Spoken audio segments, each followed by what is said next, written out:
சங்கீதம் 34:8 கர்த்தர் நல்லவர் என்பதை ருசித்து பாருங்கள் என்று வேதம் சொல்லுகிறது. தேவாதி தேவனை ருசித்து பார்க்கும் அனுபவம் இணையற்றது. இஸ்ரவேல் ஜனங்களுக்கு தேவன் தந்த உணவாகிய மன்னா தேனை போல இருந்ததாம். இயேசு சொன்னார், மனுஷன் அப்பத்தினால் மாத்திரமல்ல தேவனுடைய வார்த்தையினாலும் பிழைப்பான் என்று. எனவே நமக்கு அவர் தரும் தேவனுடைய வார்த்தைகள் எப்படி இருக்கிறதா?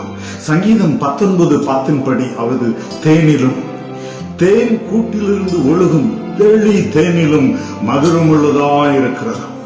It is tastier than honey.